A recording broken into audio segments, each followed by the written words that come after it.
Yep.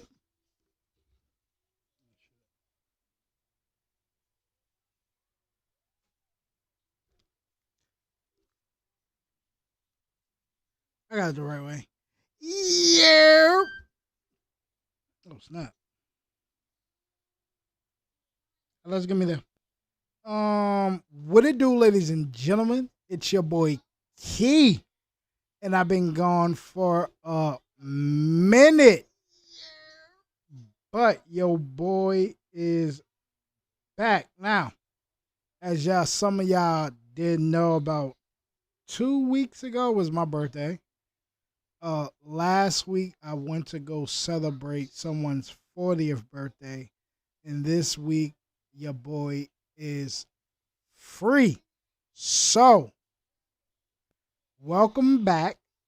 If y'all miss me, bro, I ain't getting out. I got like one sub, and then somebody took their sub back, bro. What's up? Know what I mean, y'all already know, man. I'm trying to hit that mark of 1K sub. So stop playing with me. Stop acting like I ain't putting in all this work. You feel me? Like I ain't been wilding lately. You already know. If y'all caught me on my other channel, then y'all would know, bro. Your boy definitely been doing his thing. It ain't like I ain't forget y'all. You feel me? I've been dropping a lot of shorts. I think it's called shorts. I've been dropping a lot of those lately and stuff like that. So I still been doing work. I am waiting for my 5K subs on my other channel. So once I get there, then I will be dropping more reactions. I do not forget, nor well, I don't forget. I got a bunch of videos that I have waiting on my other channel. So as soon as I hit that 5K mark, you would definitely see a lot of those videos. Here, I was gonna upload a couple of videos. I did. I think I uploaded about 2 videos. Get them numbers up. Y'all already know, man. And if you on the come up and you seeing this, definitely hit that like button. I would say I'm trying to transition to other things, but what is this right here in this corner? It's like right here. What is that? What is that? What is that? I know what that is, but what is this? It's getting on my nerves. I'm gonna block it. All right, but anyway, man. I got some videos to do, and we're gonna do them. I'm gonna wait a little longer before we get into these videos, and then we're gonna start this thing. If once again you are seeing this after or live, you already know that you can hit me up and tell me to do a reaction on other things that got something to do with a culture or something like that. I do have other channels. Y'all want me to play games? Just let me know the games y'all want me to play. I'll see what I can do with that. I got multiple things, bro. Like I got my all Niji channel that I'm working on, as well as sports. So you are into football, where I kind of only just cover like Dallas real right now at the moment. I will probably be talking about other things, but I'm about to start dropping that. Man, I'm working. Like I told y'all before, I won't never mind doing this as a full time gig. I love talking to y'all. I love spending time on here, getting educated as well as educating people. So if y'all got any ideas or something like that that y'all would love for me to do, y'all already know, man. All y'all gotta do is just be like, yo, Key, check this out. Or what about this? You ever think about doing something similar to this? I won't never mind doing. You already know. Uh, I do want it to be something similar to where it's like it's never nothing that I can't do or won't talk about. Now, some things I shut my mouth about and just get educated. That's why I said I don't mind being educated. I mean, I'm always open to new things. But this first video I definitely want to react to got something to do with Northwest London, the 156 versus the Raiders Lane. I really want to know what the heck is this about. Um, yeah, not trying to keep you up for long for a couple of things. So I think I spoke long enough. Oh, how long did I speak? How long? How long? This region of the city. Today I'll be looking. All right, let's stop this. Let's go back here. I don't even know how long I've been talking. 5 minutes. That's good enough, right? That's good enough. Now, once we get at a certain point, I will definitely be talking more. Y'all will be hearing my mouth way more. You know what I mean? I think when more people get in here and we be talking about other things, it will get more and more entertaining as this journey of mine's go on. I've been doing YouTube for about 5 years. I don't make big money. Um, but everything I do, I try to put back in. I'm thinking about getting a new camera, but I think I do also look good in this camera right here. It's not really blurry, anything like that. I may get a new laptop or something just to work on something new. But I see people still mess with me because I still see numbers going up. I still see people commenting.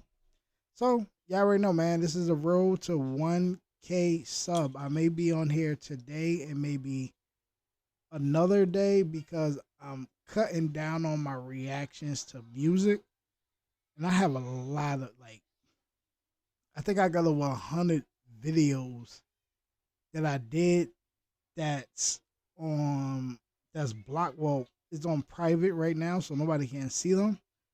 But like I said before, once I get to a certain 5K subs on my other channel, I will release at least 2 to 3 videos every day, except the weekends. I'm gonna chill on the weekends, but every day you will probably be seeing 2 or 3 videos, and I'm just dishing them out. You know what I mean? So help me get that number up. Like, share, comment, subscribe. Turn this channel as well as the other channel as well as the other channels all into full-time channels and not a part-time channel. And enough of me yapping about that. Let's get to the reaction that I have to do right now. All right. So, ladies and gentlemen, this is a reaction that I'm bringing y'all today. This reaction right here, as y'all can see as the title, as well as right here, what it say. This is going to be very, very interesting to me. Y'all already know how I like to do and learn about new cultures because I can't wait to travel. And I want to know what is going on over there so I can stay out the way. Just like I stay out the way here. You know what I mean? I say I stay out the way. Now, was I in the street and all that? Yeah, I done did my time, done did my dirt and all that other stuff, man. That's my that's the past life. Ain't nothing wrong with people still wanting to be in it or something like that, but it do become to an age where it's like, all right, bro. I always look at it as once you choose to get a job or something like that, then bro, it's time to get up out of there, man. It's time to get up out. You can't be you can't be working or doing something like that, and you still in the BS. You still around the BS and all the other stuff. Still chilling the hood, still show people love, man. People still show me love. It ain't nothing like that, man. There's always love. And yeah, just shout out, know what I mean? Move totally different now how I used to move, man. But anyway though, man, enough of me yapping. Oh yeah. Once again, man, get this channel to a 1K subs.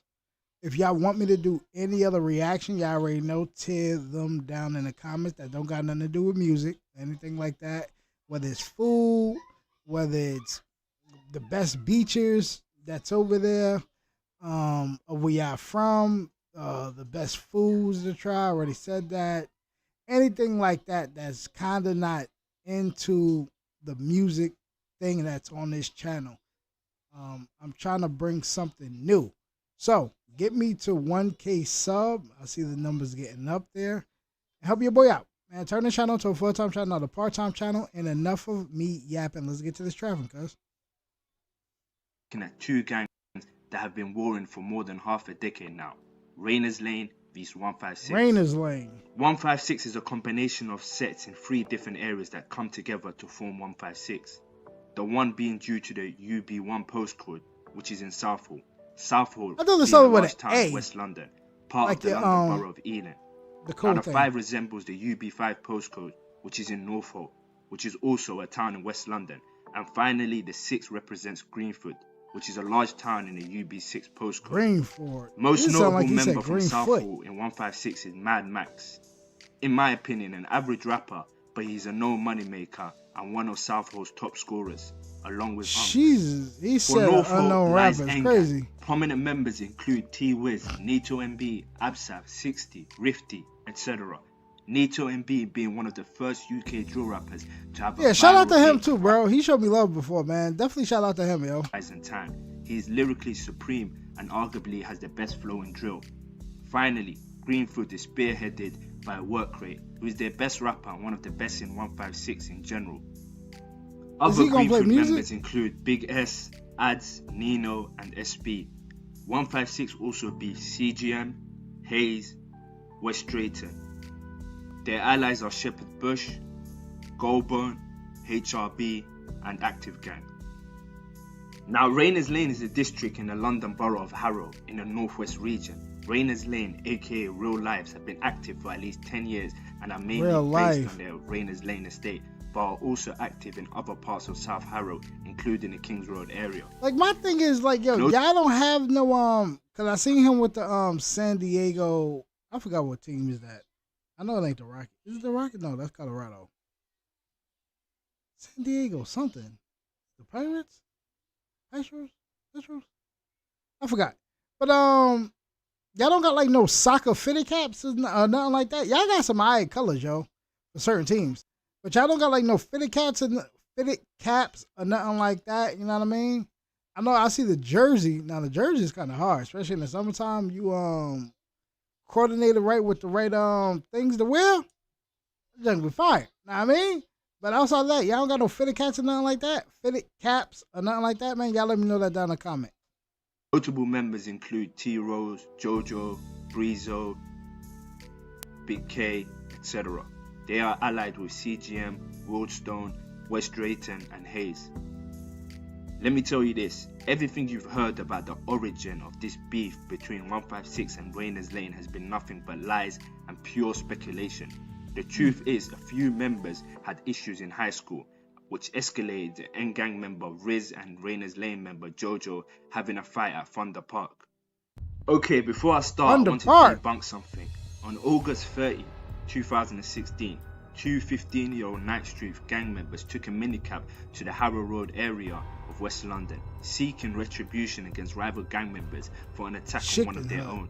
A group of boys was spotted, armed with zombie Like knife. Pizza Two Hut. youth unleashed a vicious attack where Sparko was stabbed once in the back outside of South Harrow Tube Station. A 17-year-old was also stabbed in the arm and stomach, while another youth, also aged 17, narrowly avoided injury as an attacker slashed the sleeve of his jacket. Sparko suffered massive blood loss and sadly died in hospital 3 days later. Many people claim Sparko was a Rayners Lane member or even an affiliate, but this isn't true. He merely knew a few of them as he lived in the same area. T-Wiz was the boss of N-Gang and one of the most active members in 156, applying a lot of pressure to almost every op block. On the 11th of April 2017, T-Rose, along with another Rayners Lane member known as Big K, would travel to Norfolk looking for ops. Armed with a zombie knife, they would spot T-Wiz and friends. Wiz and his Yo, when friends he were says lacking- zombie knife, that means like them long knives, right? Cause I keep hearing about zombie knife, yo. I gotta check that out after this. Yo. I'm gonna look that up. and so they all ran. Rose and Kay chased T-Wiz into an alleyway where T-Wiz screamed for his brother to back the Ramsey, which is another way of saying get the Rambo knife. It was shortly after this when T-Rose stabbed T-Wiz in the stomach, causing his guts to fall out. One of Wiz's friends saw this, a truly gruesome scene where T-Wiz was left lying on the floor. His brother ran to the scene and saw T-Wiz police were called by the London Ambulance Service to Newham Close in Norfolk. It was here that they found 19-year-old victim with stab wounds in his stomach. He was taken to a North London hospital but was unfortunately pronounced dead just after 5:35 p.m. The death of T Wiz was felt by many across London. Tributes started pouring in. Even Cyrac Mamba SR was grieving. Wiz was truly loved. Now both T Rose and Big K were later arrested and charged with his murder. Members of Tarabi's family, who lived close to the scene, left the Old Bailey in tears after video and audio footage was played to the court. Big K and T Rose, who were charged with carrying out the murder, well, on the 4th of October, both were cleared of his murder following a 2-week trial. Shortly before the jury returned to things about to get turned up in the hood, jurors asked if they had to be unanimous in determining a verdict of self-defense. In relation to one defendant, after acquittals, Judge Nicholas noted very few people are prepared to help the police with murder cases. Had somebody helped the police, the outcome might have been different. Despite the fact that one of T Wiz's friends witnessed the murder, he was a gang member, so stuck to the G code and didn't provide a witness statement. This is what ultimately allowed T Rose and Big K to beat the case and get off on self-defense, as well as an audio of T Wiz being heard screaming to get the Ramsey. T Rose later relocated to a town known as Telford, which is 3 hours away from London. Damn. Now that T Rose was free, he dropped one of the most devilish drill songs ever, titled No Lie, where he said, "My young boys roll with the ching, like you can get hit like Wiz. These niggas talk K's, I put a man in a hearse, and finally, and all the ops know what I done, I put a young man's face on the telly." Many drill fans also believe that in the music video, he's acting out the murder scene, but this is just speculation. Wait, what song is this?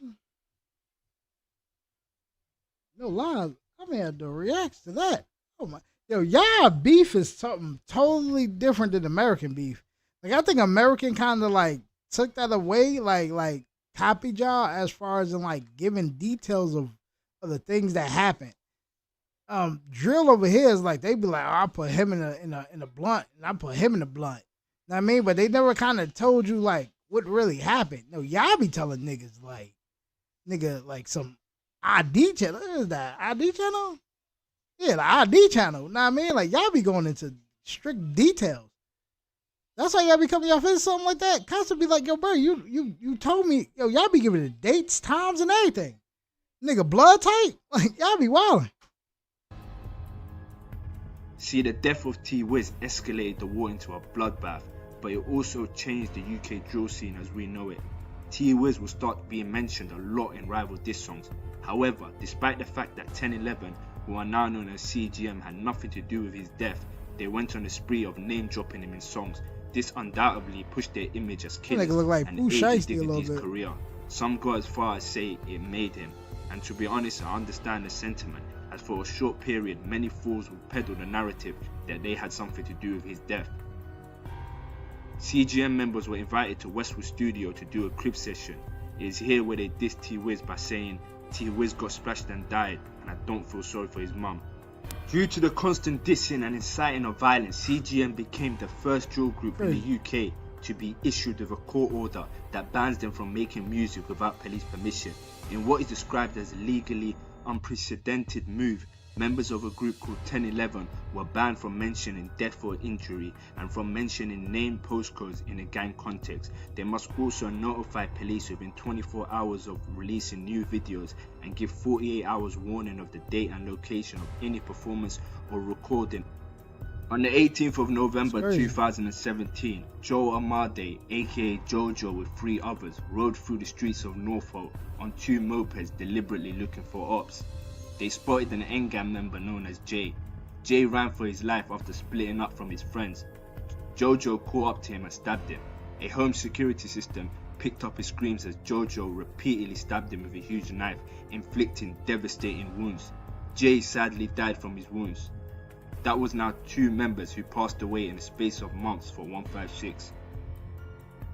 Jojo was also on bail at the time of the killing for having a knife at the previous month and had been out of the Harrow area to care unit in East London, but he used public transport to travel back across to collect the moped and join his accomplices in the deadly ambush.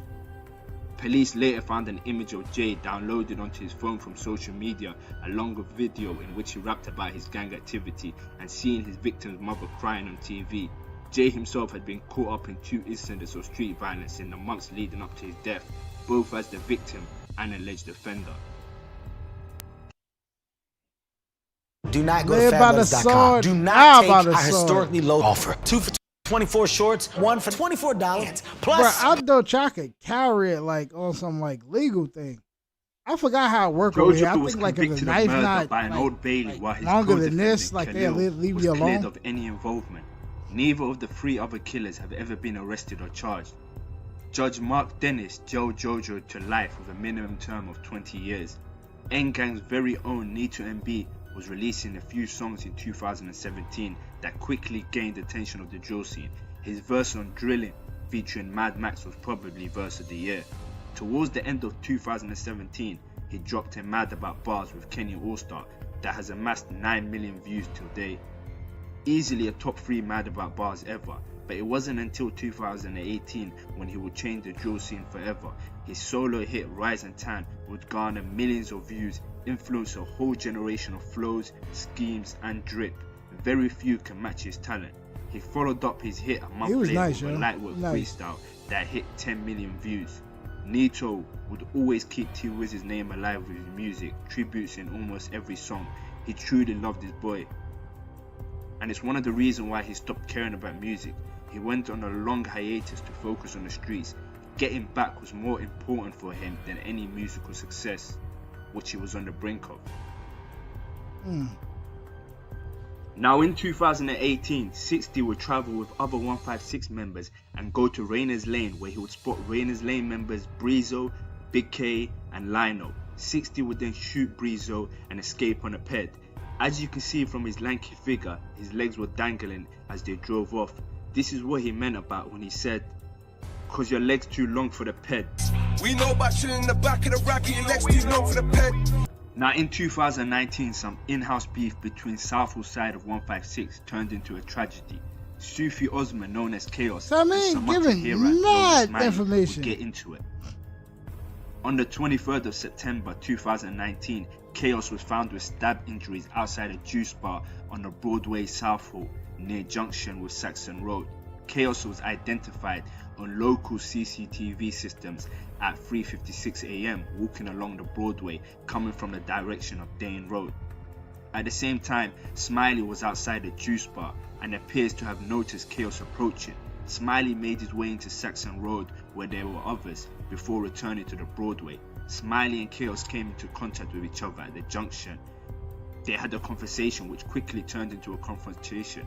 Sufi can be seen to have swung a blow. They fought and Smiley produced a knife and lunged towards Chaos.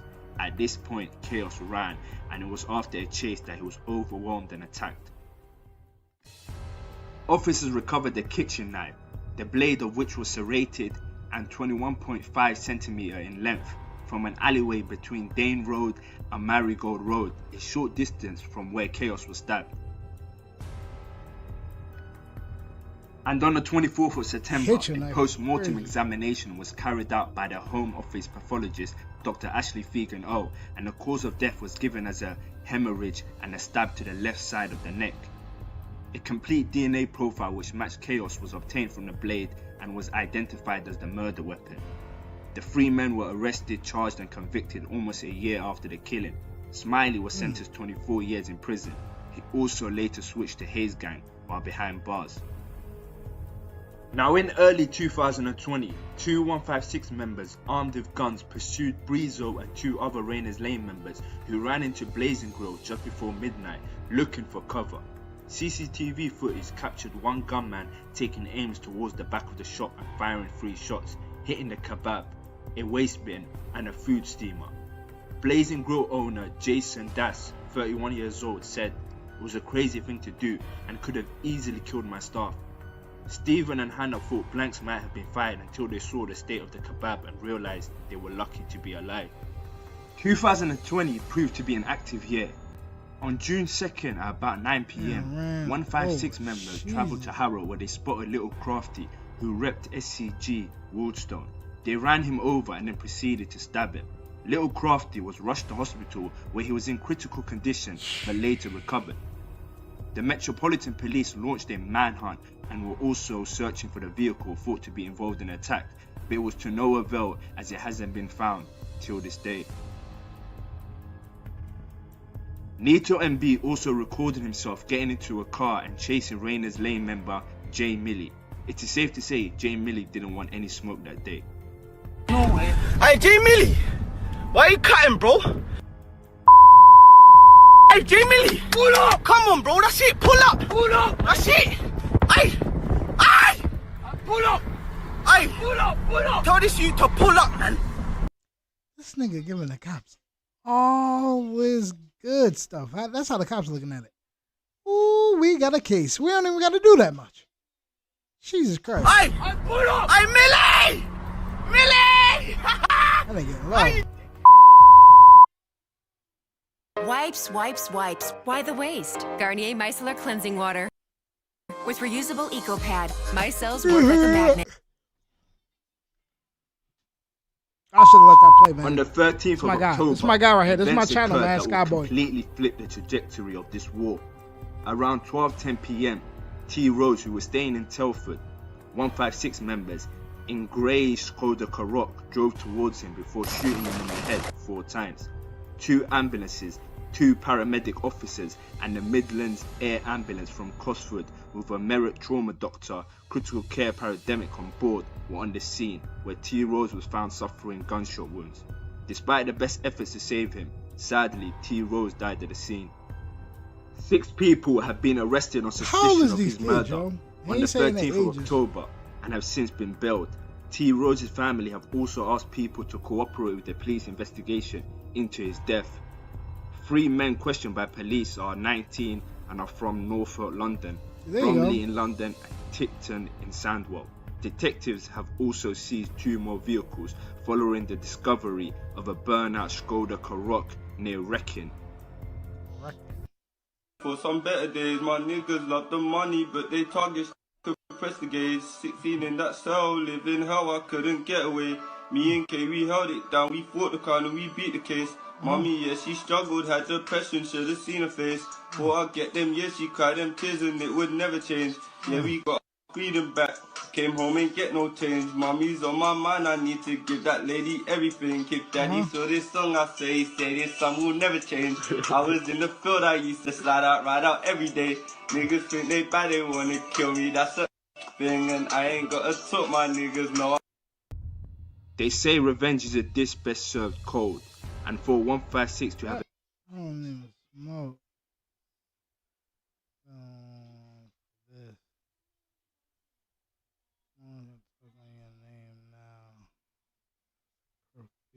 avenge T Wiz by killing his killer. Well, I'm sure you can imagine the scenes back in Norfolk after they found out. Tribute poured in for Wiz while dissing T Rose.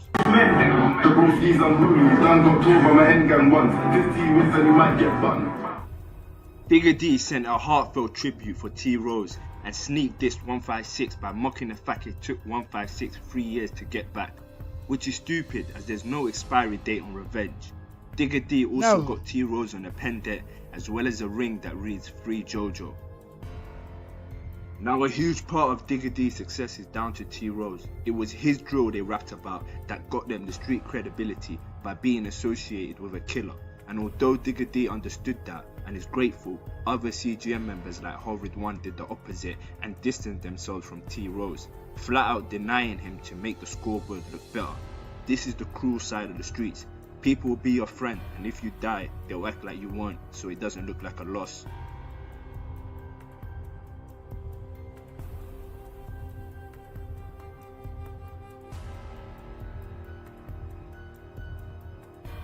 Speaking, who's T Rose? I don't know, man. Now you'd think that finally after avenging the murder of T Wiz that 156 would be done for the day. Sadly that wasn't the case, and around 10 PM on the same day T Rose was murdered, 156 members travelled to Hayes where they would spot Hayes gang members on Austin Road. Shakur Hassan aka Shaq was one of them. Shaq would then be shot in the chest on the passenger side of the car and collapse. The car would then drive off towards Cold Harbour Lane. Despite the efforts of emergency services, Shaq was pronounced dead at the scene a short time later. A 15-year-old girl was among the bystanders who tried to save his life.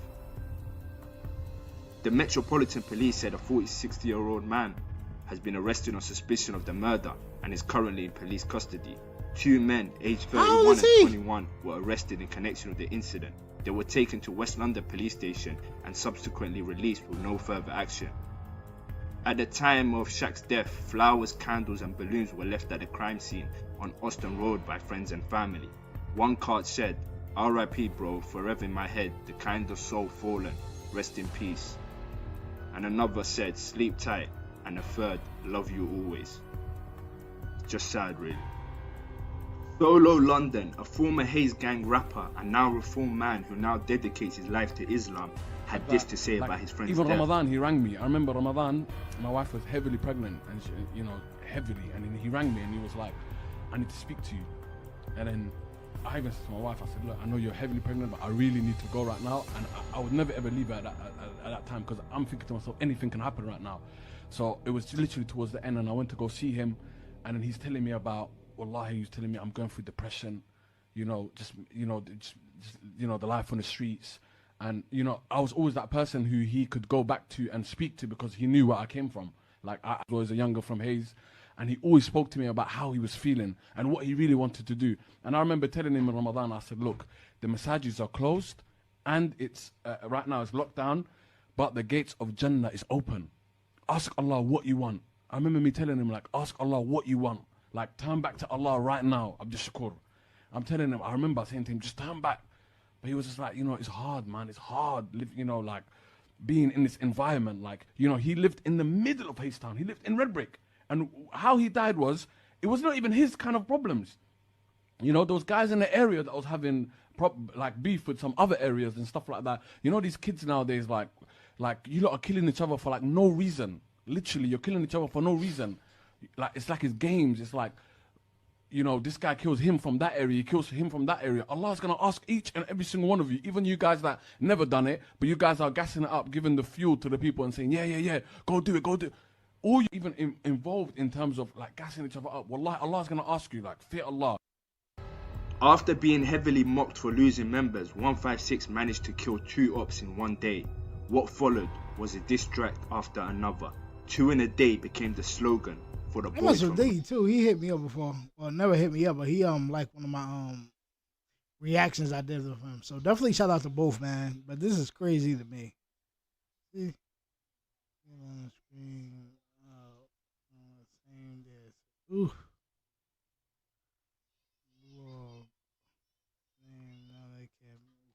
Gelato straight to the head. Why? Cause Rose got done his head, and Shaq got done his chest. Now it makes sense why I ran out of breath. Empty clip till nothing's left. 2 in a day with the wildest in West.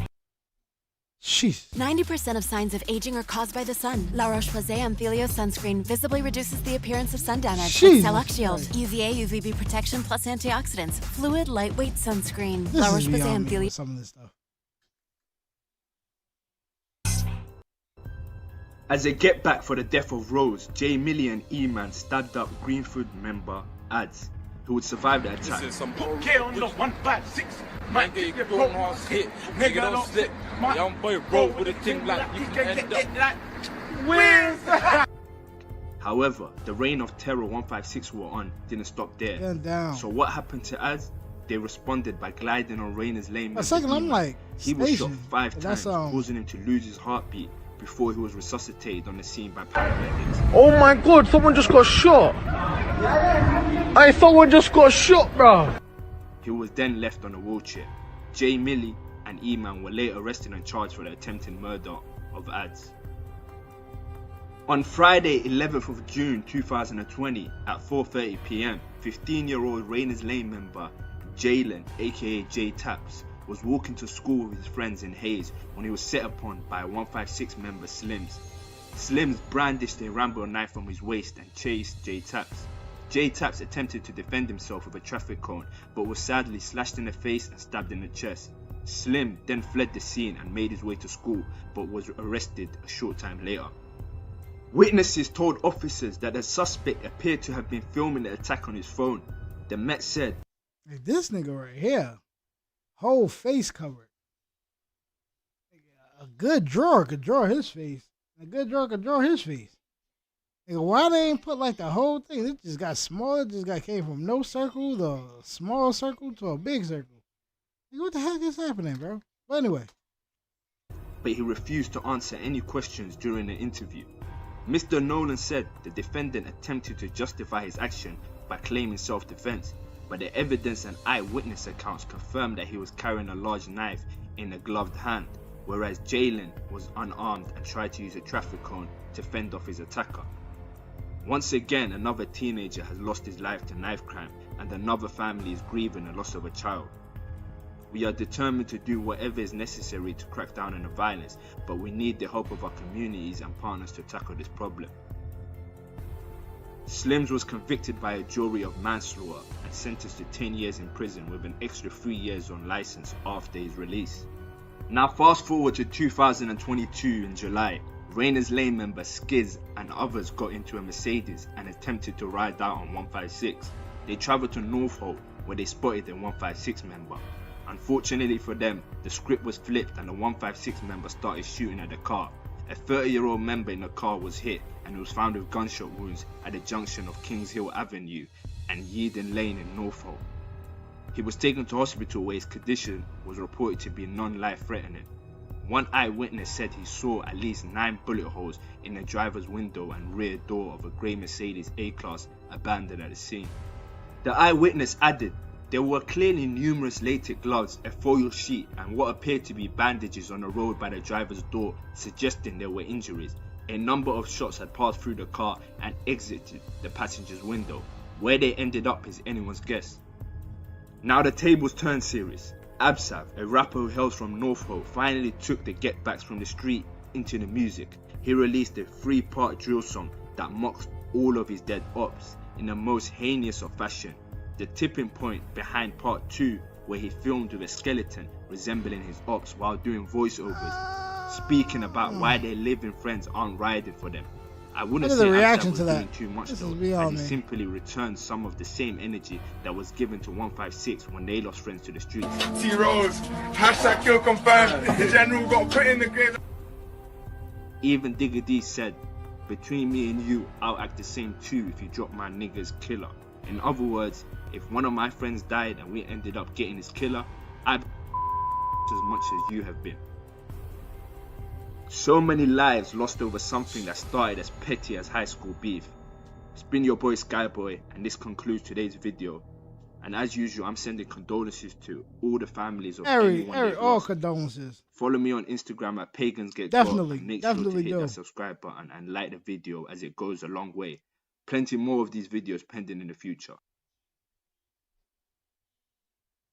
I can do this one. I'm gonna do this one next. I can do this one next. Bro, what the world, bro, is happening nowadays? What is happening nowadays in this world? All I can say is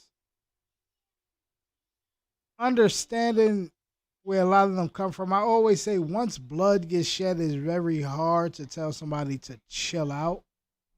Blood got shed. And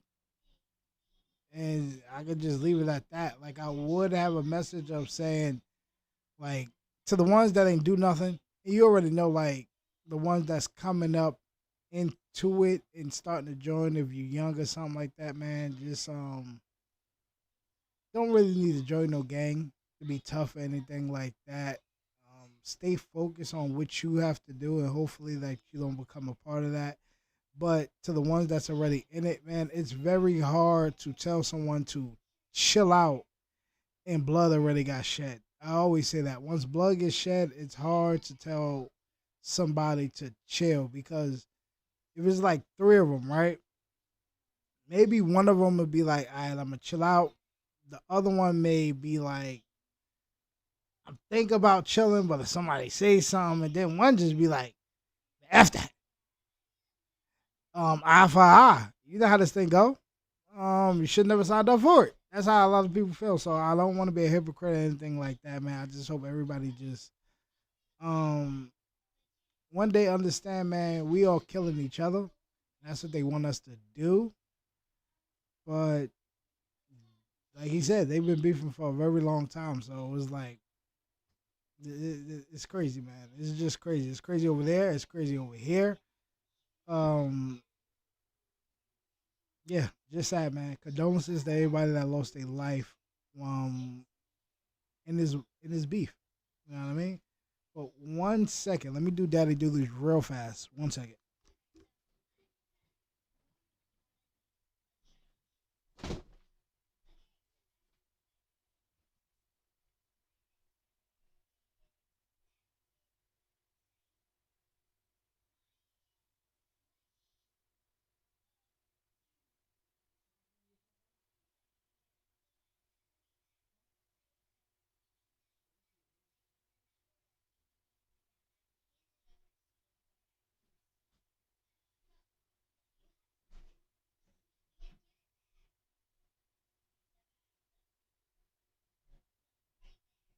Real quick, give me a second.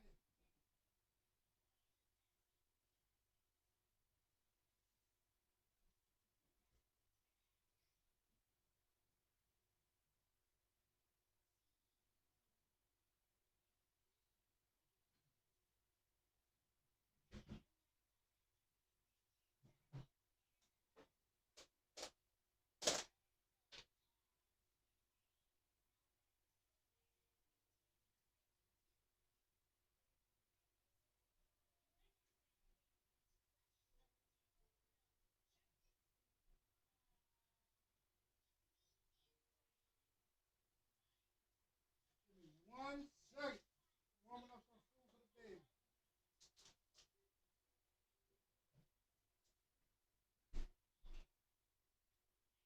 Give me 1 second. I'm warming up the food for the baby.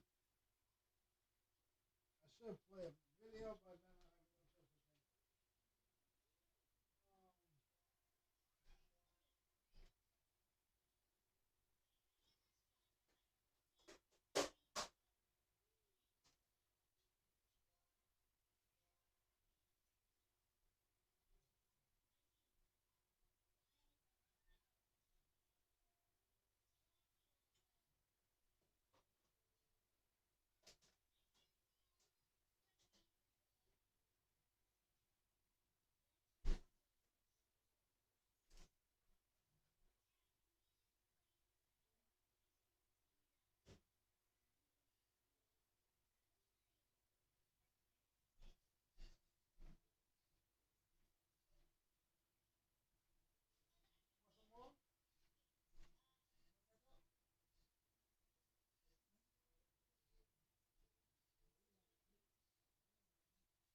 I got that warmed up for her. And while that's warming up, let's go on to this next one right here. Like I said before, because I'm gonna cut this up. So for the people that's gonna watch the short, you definitely can watch this in my live where I did other reactions. I talked about other things. But I'm gonna cut this and make this its own thing. So once again, road to 1K subs on this channel. Road to 5K subs on my other channel. And enough of me yapping. Let's get to this trapping, man. Alright guys, I'm back with another one and we're in familiar waters, the borough of Brent, home to some of London's most deadliest gangs and at one point the capital of gun crime. Today we'll be focusing on two particular sets, Stonebridge and Church Road, a war that has been active for almost 2 decades. I'll be touching slightly on the set's history, but rest assured I'll be focusing mainly on a modern string of violence between these two sets. The past history is a bit murky and many people disagree on certain events, so aspects of it is best to be left alone, especially when I can't verify certain details. Tonight, we get an unusual glimpse into why the war on drugs is failing. Jamaica is one of this country's closest friends and favored trading partners. We give Jamaica more U.S. aid than any other Caribbean country. We also USA. export What's a that? voracious appetite for drugs. America? So, Jamaican organized crime is flooding this country with tons of cocaine and marijuana. And along with the drugs, Jamaican gangs, or posses as they're called, have imported a brand of cruelty that's second to none. Now let's take it way back to the 90s. Winston Harris, aka Escobar, and his fellow yardies relocated from Jamaica into New York City. They were known as the Lock City Crew. There was an American dream on the table and everyone wanted a piece of it. They started distributing drugs in Queens. However, after several murders and drug-related crimes, Escobar and his gang fled to London to avoid the FBI, one of the rare occasions where gang members understood when to stop rolling the dice. Once they touched down in London, they settled into Brent, where they recruited members from all over the borough and imposed their violent style of dealing with issues, causing them to grow very quickly and to take over the borough. Now on to... Oh, the ads. I'm about to say, what the heck happened? I forgot the ads. Universal Technical Institute is here to help make your dream of working on cars a reality. And we'll do it in less than a year. With 60,000 plus average annual auto technician job openings in the U.S., now's the time to get trained. Father in the house. I wanted my hepatitis C gone. I put off treating mine. Epclusa treats all main types. I think even if people do grow up, like people always think that like fathers not being in the house, something like that. That may stop some people, but some people, bro, that don't stop nothing. It's just strictly on the area, bro. Like, that's most likely kind of like sometimes what it is, man. But anyway. On to the 2000s. A new generation of youngsters forming their own sets came into play. The Thugs of Stonebridge and the Church Road Soldiers. The hatred between these two sets was so severe that innocents who lived in opposing estates would also be targeted. Kaiser Osman, also known as Ozzy, a resident from the Stonebridge Park estate, was bullied by younger members of the Church Road Soldiers in and outside of school. Despite Ozzy being a civilian, he and his family would often make reports to the police claiming to be a victim of the bullying. Members of the gang would purposely bang on his door screaming, "I will kill you." They were surrounding his house armed with knives, shouting these intimidating remarks regularly. One day, he was seen walking out of the community centre in the Church Road estate. A few members of the gang approached him. They began assaulting him and he was stabbed right in the chest. He died shortly after due to his injuries. Members were arrested, some as young as 12 years old. Now this the sad part about this, man. Don't got nothing to do with this, and for what? For what? I just stopped 1 second. Let me give her a food.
Back at it again.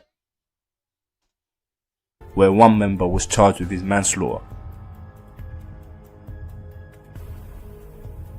In 2001, Shakar Anderson, aka Cash, was a talented musician who was about to be signed by dancehall artist and legend Movado. One day, Cash got into a sticky situation with a Stonebridge member named Shorty. Unfortunately, the situation escalated and Shorty shot Cash at point blank range and robbed him. Cash almost died from his injuries, but thankfully survived. Cash was left with nothing but trauma and anger and vowed to avenge his wounds. In 2002, famous UK rapper Dizzy Rascal held an event at a nightclub to tackle gun crime. The irony is that Cash and Zeno both attended the event armed, Zeno being the older brother of Nines, a very important individual that will make a name for himself in the future. Also in attendance was Shorty, the man who almost took Cash's life a year prior, as well as another Stonebridge member named Enzman. Cash spotted him and instantly shot Shorty in the back of the head. Zeno also saw Enzman and began firing, hitting him in the neck. Enzman attempted to escape, but sadly collapsed outside the nightclub and died. Despite several people witnessing this, no one said a word due to fear, and both murders are unsolved to this day. Now forward to 2007, a pivotal moment in a northwest London gang culture, the introduction of the bandana movement. Stonebridge linked up with several sets such as South Kilburn, Chalk Hill and Monks Park. They all flagged blue, their rivals flagged red. I go into more detail about this in my other video that's on my channel that you should check out. However, Church Road, they stuck with a black flag to distinguish themselves from their rivals. They weren't a part of the link up despite sharing the same rivals and kept to themselves. April 2008, Zeno, aka Wayne Freckleton, was sitting in a barber shop when he was brutally shot and killed by masked gunmen. The gunmen were Ford and Osborne, two Stonebridge members who were later sentenced to life in prison. This vicious attack was a revenge for the double murder Zeno was a part of in 2002. Although it happened a good 6 years ago, it's a testament to the statement that revenge has no expiry date. 2009, Church Road affiliate Pinky had been attending. Told you, man, once blood gets shed, yo, to a lot of people, or some people, ain't no turning back to that. You know what I mean? Ain't no chills, ain't no, you can piece it up, any of that. You know what I mean? It's just, sometimes it is what it is when it's like that. But anyway, man, let's get it. In a party inside the local primary school on the Stonebridge Park estate. Hours later, whilst leaving the premises, he was confronted by Stonebridge members, which led to a gunshot being fired. Pinky was hit and later died from his injuries. Stonebridge member Grandad and others were arrested, even going as far as to arrest a schoolboy in connection with the murder. But due to insufficient evidence and no witness coming forth, the case was later dropped and the murder remains unsolved. Got a technical background? Looking to go remote and get paid more? Become a software engineer in 10 months with Practicum. Learn to code real business projects, from simple web pages to complete applications. I don't know, do y'all like we'll teach you the full social? stack from scratch with line-by-line code review. Put your skills to work in multiple externship projects to get. An individual from the Church Road area that goes by Dixit was once spotted by Stonebridge members. They forced him to strip naked and do star jumps, repeatedly smack himself in the face and to scream Stone Busy. Now this stripping business is something I've seen gangs all over the world do, and I generally think it's one way closeted, down low homosexual gang members can express their desires whilst disguising it as humiliating and up, because there's nothing gangster about it. The video was uploaded to YouTube, but for some reason you can only hear the audio. Now on to the 2010s. Stonebridge member K Coke was making a name for himself in the rap scene, consistently producing bangers, notably his hit Are You Alone Fam, which was dedicated to dissing former Stonebridge member Spider, who snitched and relocated outside of London. K Coke also did a Fire in the Booth and was one of the first artists I've seen hit 1 million views back then. This was a monumental feat as London didn't have much of a rap scene. Like, this song sits at a pretty 22 million views today. Now on to the late 2010. K-Coke and fellow member Squingy was spotted in a barbershop by Church Road members. K-Coke was sitting waiting for his haircut when they ran up on him recording, verbally abusing him, throwing bricks and leaving with his jacket. K-Coke stood his ground and jokingly replied, "What you saying?" So credit to him for that. You can't buy a heart. What? 30 man, K-Coke, pussy, church road, crime scene, one order. Yeah, 30 man. What? What? I'm bang the kid. What? 30 man, K-Coke. Now throughout the next few years, Operation Trident, which is a police service unit originally set up in 1998 for the black community as the community-led initiative with the police to tackle gun crime and homicides disproportionately affecting African Caribbean communities. Trident successfully arrested many gang members for firearms and ammunition possession. This helped lower the crime within the borough of Brent, especially within the Harlesden area. Gentrification also played a part and had taken an influx as estates were demolished and rebuilt into council homes and flats. Many residents, including gang members, were forced to move. That's the only thing when stuff like that happen. They think that the crime rate is going down or something like that. But it's like that same area you done built something totally different to where them people that have nothing to do with this can't even afford to pay their bills or anything like that. So who is it really messing? Like sometimes it's like it messes up everybody in that community. But anyway, man. Move out of the area due to high rent and some for criminal convictions. Now come the 2017s and the war was brewing musically. K-Coke returned from his hiatus and dropped Liquor Man and replied to Nine's hit title Trapper of the Year when Nine said, "If I had a record deal, I still ain't laying down my weapon." This is a reference to K-Coke's song with Rita Ora where the hook says lay down your weapons. K-Coke's response was said, "Lay down your weapons to the kiddies and that I never laid down mine, I got a fizzy and a Mac." In other words, I was telling the kids to lay down their weapons, I still got mine. K-Coke didn't stop there.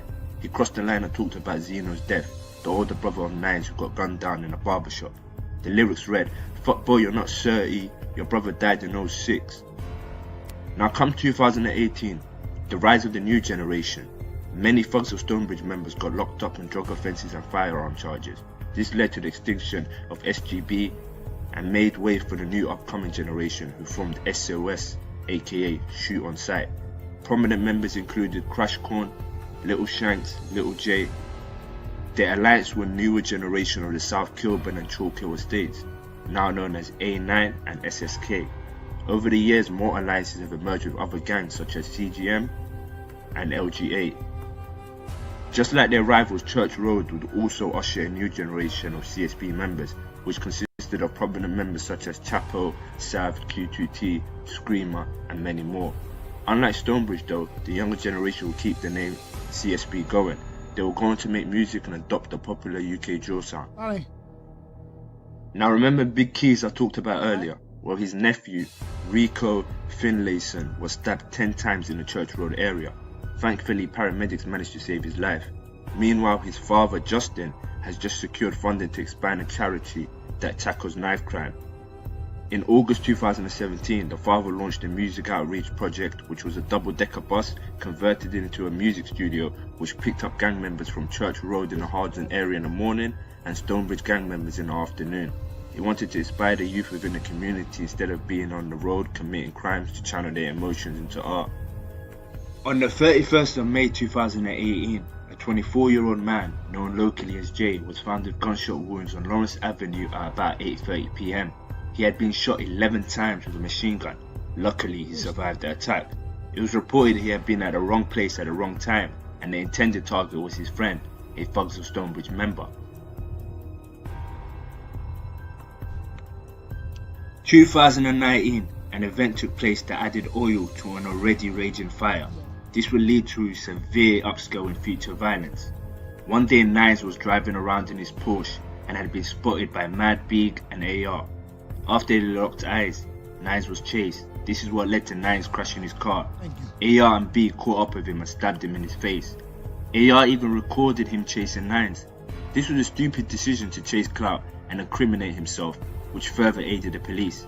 They used the footage as evidence in the courtroom, and he was later sentenced for the stabbing. Nines left with a nasty scar that you can see today on his face. On the 5th of July on Harrow Road, Monks Park, at around 8:10 PM on Friday, Craig Small, aka Smalls, a Stonebridge member and friend of K. Coke, was gunned down. A house or a laptop? Which one do you think is worth more? Well, definitely not the house, because it not only costs millions to buy, but you also have to pay thousands to maintain it every month. What if I told you that I've made over $80 million all from something called... This was the retaliation for what happened to Nines. When such a name brand and important member such as Nines is attacked, the retaliation always has to be murder. The shooting was caught on CCTV. The shooter creeped up close, and unaware Smalls standing outside a chicken shop was shot at point blank range. And when it looked like the shooter was fleeing, he came back to shoot again while Smalls was lying on the floor. Some arrests were made, including fellow CSB rapper and right-hand man of Nines, Scraps. He was charged on September 12 with perverting the court of justice. The death of Smalls hit Stonebridge heavy. Emotions were high and retaliation was a must. Without any proof, they thought St. Raphael's had involvement in his murder. This led to tits for tats with them. They resorted to taking their anger and frustrations out on any St. Raphael's member they could find. The next day, St. Raphael's GK was shot numerous times while sitting in his car.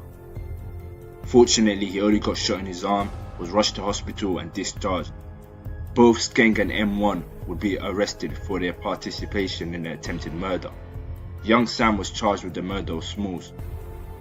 The next day, Beefy rounded up Thugs of Stonebridge members to go after St. Raphael's leader Bucky. This is because they wanted to make an example by going after the main figurehead at the time. The Thugs of Stonebridge members saw an innocent man named Kwasi Mensah walking out of a shop. They followed him and shot him in the head at point blank range. Another case of mistaken identity, a trend we are sadly so accustomed to. Come 2020, many CSB members were released from prison and held a block party to celebrate. A SOS member got word of the party and slid. The gunman spotted a CSB member along with his family and started shooting. The CSB member was shot in his arm, his wife was shot 5 times in the chest. And the most heinous crime of them all, their 2-year-old was shot in the head. Thankfully all survived but had life-changing injuries. The shooter was Crash Con. He was charged with triple attempted murder. However, he beat the case due to insufficient evidence. Now talk about luck. I'm sure you can imagine the sheer anger the CSB member was going through. It's one thing being shot, but to have your family, your wife and your young child inflicted with life-changing pain, trauma and injuries, I couldn't comprehend. Like, that's what I mean. How you want somebody to chill after that? What you mean? What you mean? I'm about to turn the whole city red. Yeah, everybody, but I'm positive. Comprehend the level of revenge that he was contemplating. Now remember how this video started in Jamaica. Well, let's take it back there. As revenge for what Crash Corn did, his father was assassinated in Jamaica as revenge.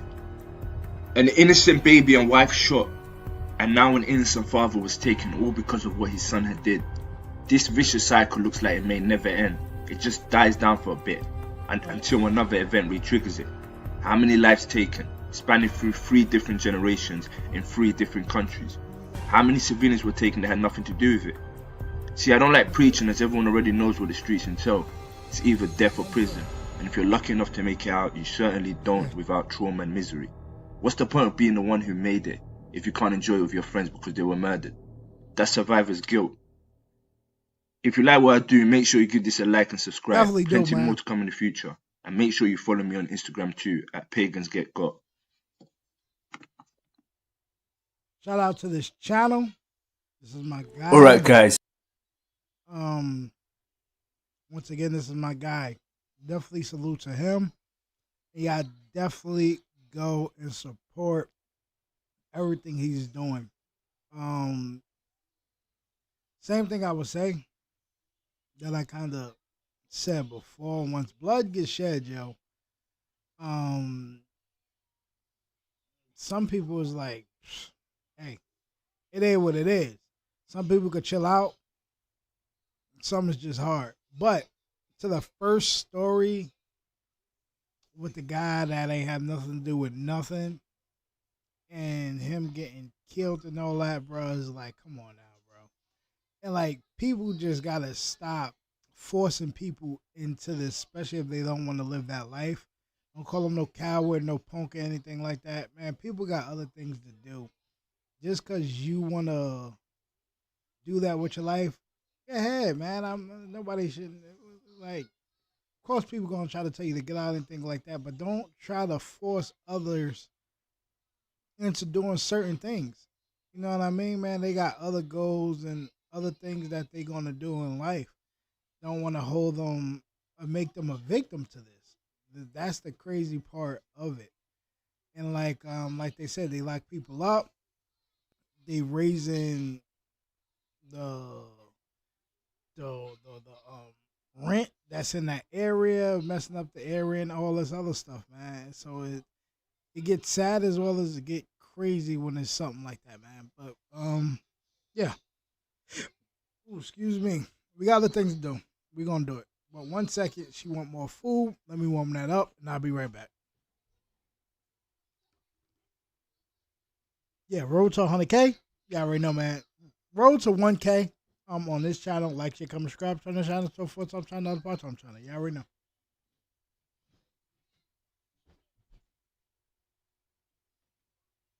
One truck. Huh? Just one. You want two trucks? Just one truck.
Here.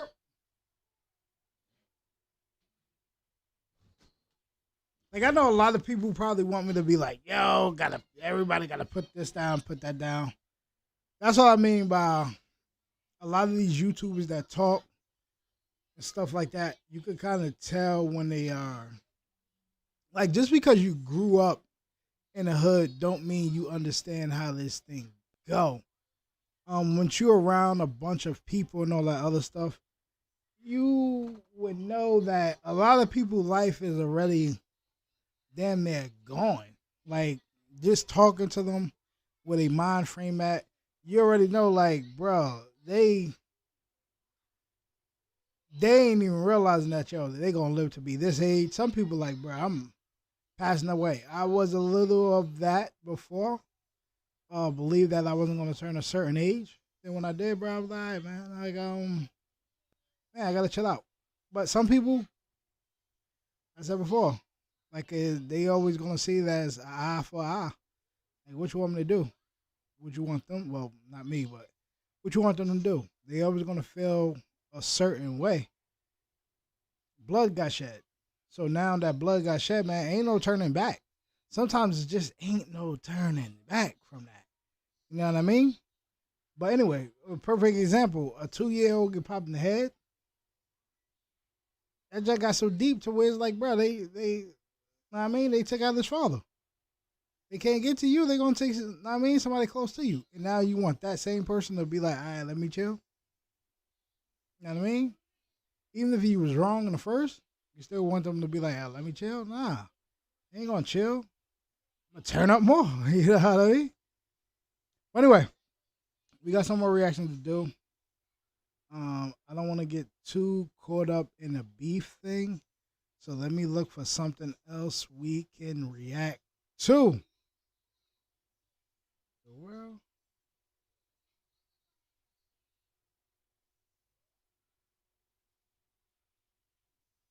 The heck was that?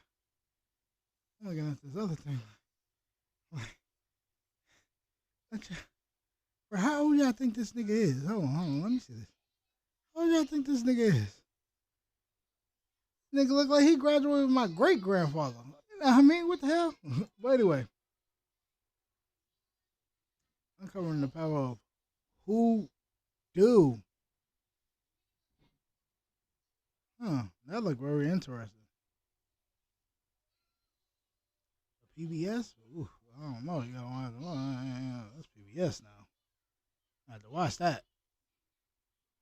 I'm trying to see what else we can react to.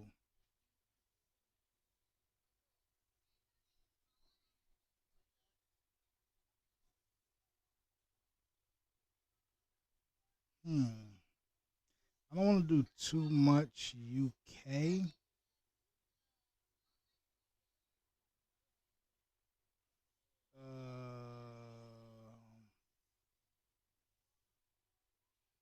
I don't want to do too much of the UK thing.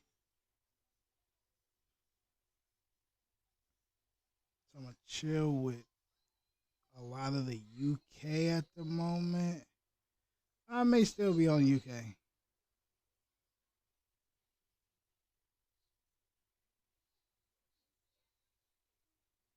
What the world?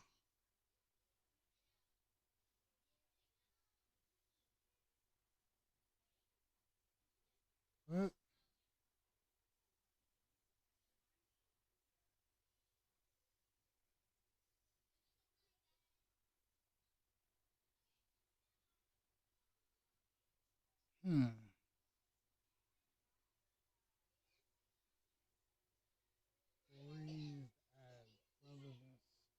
You okay?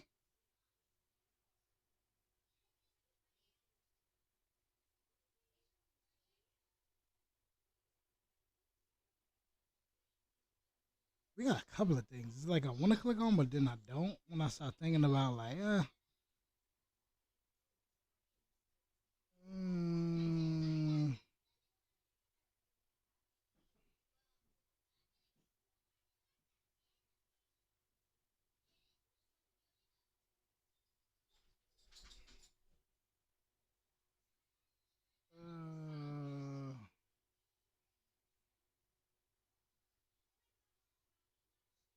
what's this about? I don't think Ghana is for everybody. There was a lot of pros, a lot of cons. I think we really romanticize Ghana, which is fine, but we had to learn the ins and outs. We had to learn who was our friend, who wasn't. The year of return, whatever year that was, I didn't know about it until afterwards when our lease was up and we looked at the little funds we had and I was like, you know what, let's go try it. People from all over the world are flocking to Ghana as the country capitalizes on its Year of Return campaign. 2019 marked 400 years since the first documented slave ship landed in Virginia. Most enslaved Africans were forced to board. I'm not gonna watch that, my boy.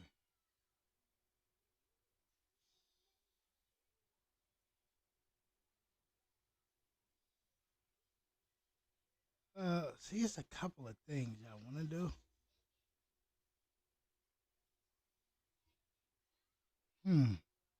We got like maybe a minute. I mean, like 30 minutes left, maybe close to an hour. A perfect city. Cause the game come on, I do want to watch the game a little bit, and I come back on after I watch the game a little bit. Man, let me get like at least 40 minutes, story, you know what I mean? I got halftime.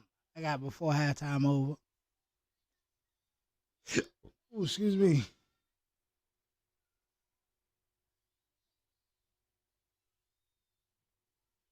What's this about? The murder of a teenage girl. Her body was found in a dumpster several days after she disappeared. 13-year-old Minnerly Soriano was last seen in class at IS 135 last Wednesday, February 20th.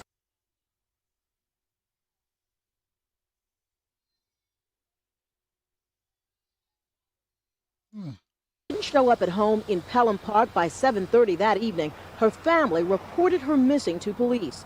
Then, Sunday night, a homeless person going through dumpsters behind a video store just off Bartow Avenue discovered the body of a young girl. Police.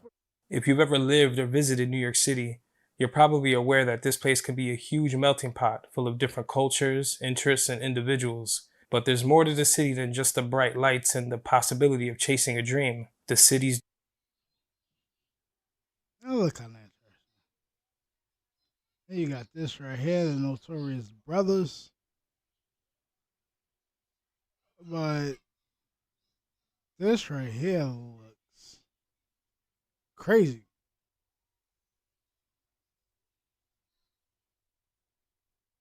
He attacked her and hid in plain sight for 22 years.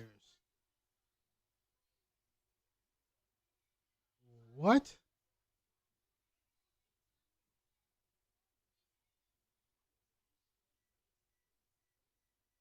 Had her life taken away. A new justice. Now, I told y'all before, this reaction is going to be based about a little bit of everything.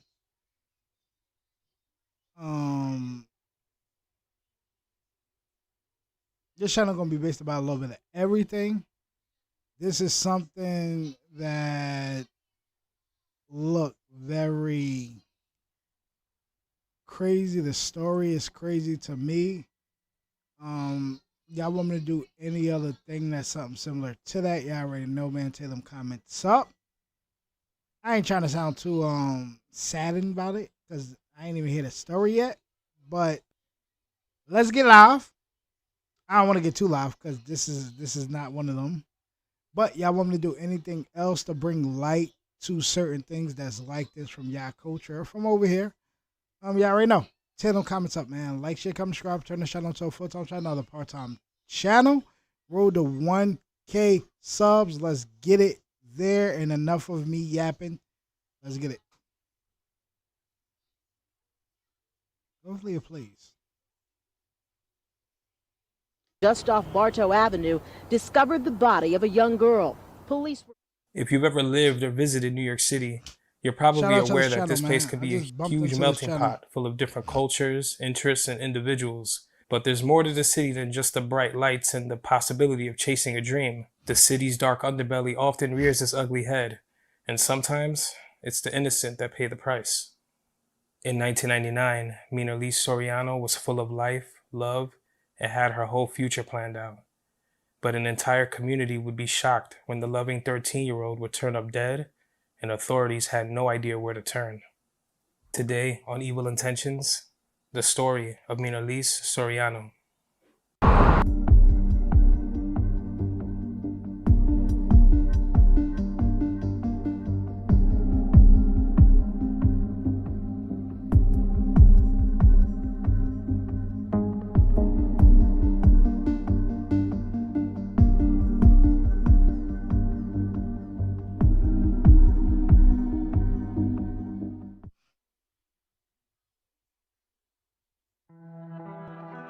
Before Minalise Soriano was born on January 17, 1986 in Puerto Rico. She was born to her parents, Minerva Cepeda and Luis Soriano. She lived with her father in Puerto Rico up until around 1994 when she was about 8 years old. It was then that her father would send Minalise to Brooklyn, New York to stay with her aunt Amelia Soriano and visit her mother. According to Soriano, at some point, Minalise's mother would come to Amelia's house and take Minalise with her, cutting all ties to the Soriano family, leaving the father with no connection to his daughter. Amelia stated that Minalise loved her mother very much and wanted to go live with her, and she was the child's mother after all, so understandably, she didn't put up a fight. When Luis called relatives related to Minalise's mother, they would refuse to give him any information on the whereabouts of his daughter. Her father once heard that Minalise might have been taken to the Dominican Republic, but he couldn't find her when he went out there and searched. A rocky relationship between the two parents, but Minalise was well looked after, and by 1999, her mother, and her mother's boyfriend Ray Robles would be residing in the Morris Park section of the Bronx. Minalise was young, just reaching adolescence and learning everything she could. Now, even though she was living in a notoriously rough part of New York City, Minalise never lost her childlike sense of wonder. Friends and family called Minalise Minnie as a nickname. Small in stature but full of life and always energetic, the 13-year-old was well known for being mature for her age and was always seen riding around the neighborhood on her bicycle and roller skating. She was a straight-A student who, although had a spotty attendance record at school, was known for being very bright and very much into her schoolwork. Neighbors recalled seeing her with her sister selling books and candy door to door, trying to raise funds for their school around the holidays. Like many young teenage girls her age, Minnie dreamed of one day meeting Prince Charming. She would spend her time writing poetry and reading teenage romance novels. Minalise carried around a book she wrote in constantly. She would write about where she saw herself in the future, with a boyfriend who would pick her up in his Ferrari, take her to the movies, then ask her to marry him. Dreams of having a family and a home. Before her birthday in 1999, she would tell her best friend Kimberly Ortiz that she wanted a telescope as a gift, since she had just recently began displaying interest in astronomy, even stating that she wanted to be an astronaut. I used to make fun of her about it. I used to tell her, "We're from the Bronx. We're not going to be astronauts," said Kimberly Ortiz. The two would take routine walks to and from school together, and first bonded in an after-school reading program where they became close friends. Sometimes they'd innocently cut after school and instead go to the library. Minnie was an upbeat child with a fun and productive childhood, but residents also noticed that she would hold a lot of responsibility for a child her age.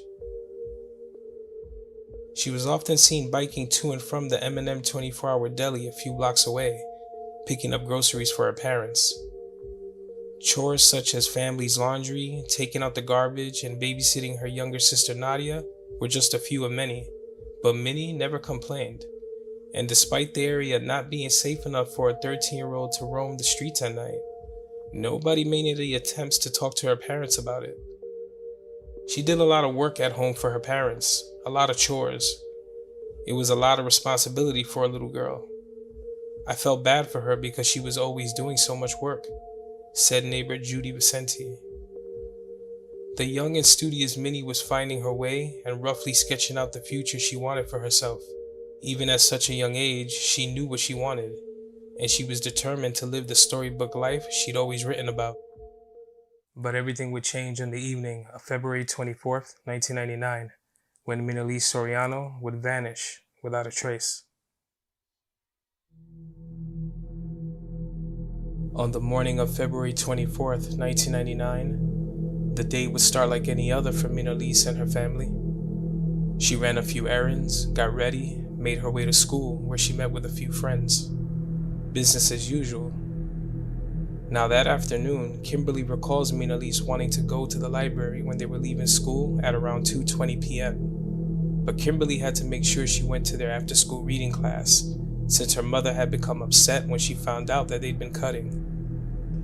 Kimberly gave Minnie a hug and she watched her walk in the direction of the bus. Minnie would sometimes pick up her little sister Nadia at school before making their way back home. But on this day, Minnie never showed up. Nadia had to take what felt like a much longer walk all by herself, but she made it home okay. But when Nadia arrived at home without her big sister, the family of the teen became instantly worried and began a search for her. After visiting numerous locations they felt that she might have been, they decided that the cops needed to get involved. She was reported missing at around 7 p.m. that evening. An officer was sent to Minnie's home to take a missing persons report, but authorities seemed to dismiss the possibility that she might have been met with foul play, assuring her parents that she probably just ran off with some friends or just lost track of time. But this wasn't like Minalise, and that alone was enough to make her loved ones even more fearful for that outcome. Days would pass and no information of any use would come to officers. Despite interviewing neighbors and all of Minnie's classmates, investigators were unable to find who might have seen where she went. Now we're standing in front of 1540 Pelham Parkway South. This is where Minnie and her family lived. She would leave this place every morning to go to school, either taking the bus or taking a 20-minute walk to the location. Met with a brick wall, the public was asked to assist with providing any information that might lead to her whereabouts, even offering an $11,000 reward. But a few days later, a shocking discovery would be made. On Sunday, February 28, 1999, at around 10:20 a.m., a homeless man was sifting through the dumpsters behind Hollywood Video at 2098 Bartow Avenue in the Co-op City section of the Bronx, the area always known for being dark and desolate. He came across a heavy black bag and began to open it up. He saw a face and a head. Clearly startled by the discovery, he went to the store to alert someone of what he had found. Authorities were immediately called to the scene. Now this is the location where they would find Minnie's body, the back of Hollywood Video on Bartow Avenue, now a T-Mobile. Very populated in these parts now, but back then, not a sight to be seen. 4 days after she had gone missing, after a community would come together to form search parties, and after hopes and prayers for the best outcome, the family's worst fears would come true. The body of the bubbly 13-year-old Minalise Soriano had been found. The medical examiner listed Minnie's cause of death as compression to the neck, possibly from a chokehold or strangulation.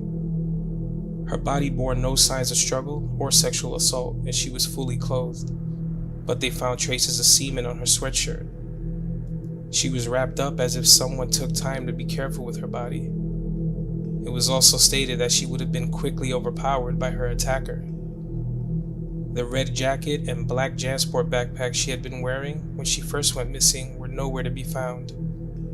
These articles of clothing could have contained crucial evidence, but they just couldn't be recovered. We've recanvassed the area a number of times. We've checked the bus lines, interviewed the drivers, and put up flyers around the neighborhood, trying to find somebody who may have seen this girl getting on or off a bus. Like, one thing I can say about this generation that I like a little bit, even though it still happens, we have multiple cameras. Even when it's like, even in a all house area, it's a bunch of cameras that you can always go to or knock on, and people kind of will help out depending on what it is. people got ring bells. People put cameras up that's around the area and all that other stuff. So it's like you damn near can't go nowhere on a block where you don't see a camera at. You know what I mean? And that kind of helps a lot on narrowing certain things down. But anyway, man, continue with the story. She never made it to the apartment, according to her mother and stepfather.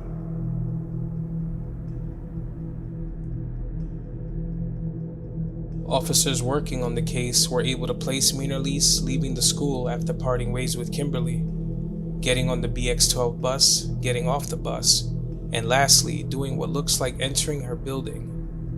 Somehow, Minerlise went from being close to home to being found nearly 2 miles away 4 days later.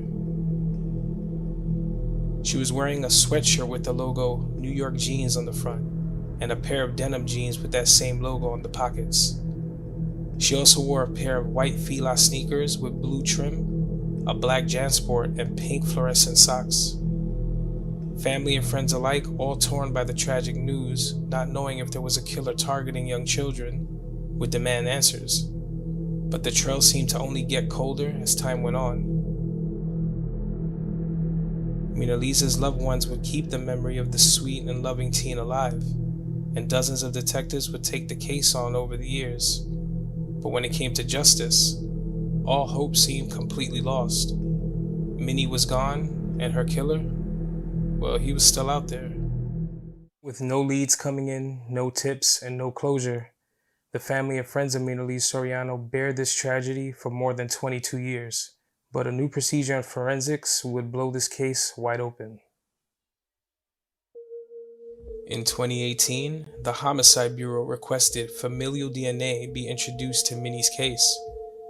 For those unfamiliar, a familial DNA search is a search made by law enforcement in DNA databases.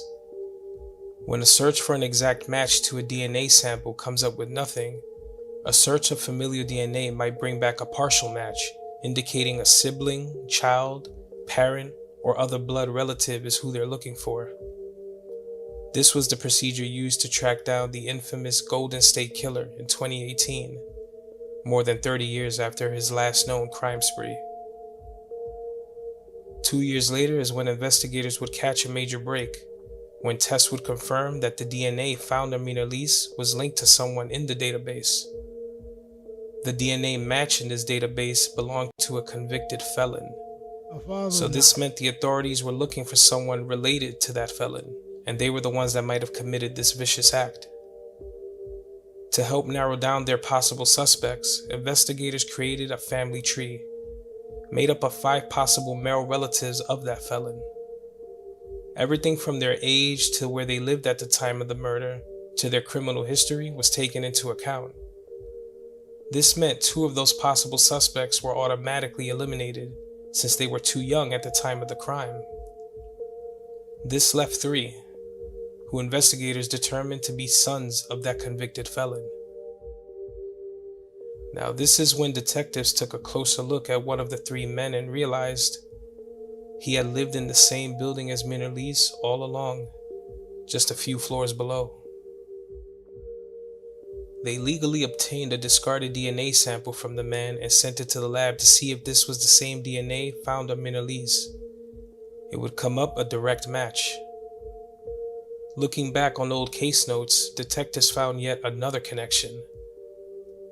This same man was questioned in 1999 along with everyone else at 1540 Pelham Park. When asked about it back then, he told authorities that he had seen Minerlise around the complex selling candy, picking up mail, and playing in front of their building. The suspect was revisited and questioned again in November of 2021. He would say he never had any physical contact with Minerlise, but the science didn't lie. The DNA match was concrete. This was their guy. But what kind of a monster would do this to Minerlise?